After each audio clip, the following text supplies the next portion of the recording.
Agajing lekai Indian Premier League hapdeng ka Sunrisers Hyderabad Persia ke Punjab Kings. Haba pai syakar agajing lekai ka Sunrisers Hyderabad kala khor ga nam job. Hadin magalala bat lim salit ya ka Punjab King da runs. Agajing lekai Indian Super League hapdeng ka Jamshedpur Persia ka FC Goa. Hagar agajing lekai ka FC Goa kala khor ga nam job. Hadin magalala bat lim salit ya ka Jamshedpur da Laila R.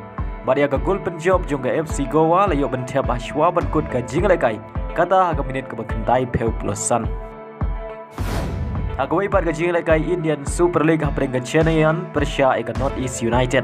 Haba pai syang ka jing lekai ka Chennaiyan kala khor ka nam job hadin bagalala berpelim ya ka North East United da ar la kawai. Badia ka gol penjob jong ka Chennaiyan layo bentep ashwa bankut ka jing lekai kata haga minit ka bakandai peu plusiwai. Baleng ba kan ngajing job ke Chennaiyan ka don kap tang si point ban yorong siya ka playoff kat ba ka North East United kala du ban rong siya ka playoff menta ka Samoy. Hagajing ra kay Champions League quarter final first leg hapring ka Arsenal Persia ka Bayern Munich. Haga ngajing ra kay ka Arsenal kala yo shwa bat penki jar ningkong tang haga minit ka bakhat ar lengbau Saka. Henry tang haga minit ka bakhat pra ka Bayern Munich kala yo ban tap ya ka gol penya khai lengbau Gnabry. Bad haga minit ka balai peu ar ka Bayern Munich kala yo biang ban tap ya ka gol pentam lengba ka penalti balakan jat to Harry Kane. Bad dei lamang ka gol la pelong ya ka Bayern Munich bakan tam haga kala step da ar la ka way. Haba phai pat sya ka kala mit ka Arsenal kala yo ban tap ya ka gol penya khai haga minit ka bah nyau penriu lengbau trosan. Bad dei lamang ka gol la pelong ya baro arteli ken hon bakinia khai haga ni ka jingla kai quarter final first leg.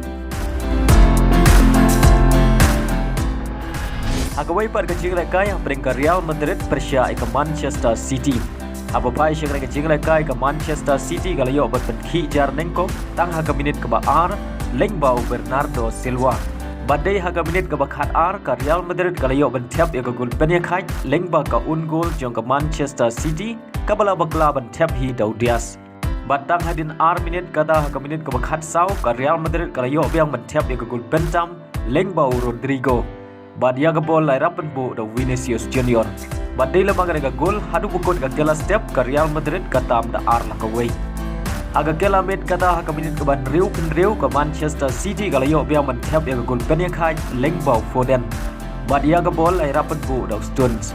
Batang hadin nyau minit kata haka minit ka ban nyau peway ka Manchester City kalayo biang man tap ya ka gol pentam lengbau Guardiola. Henry haka minit ka ban nyau pew kandai ka Real Madrid kalayo ban tap ya ka gol penya khai lengbau Valverde baria ka bol saisin layarapan bu biang da Vinicius Junior.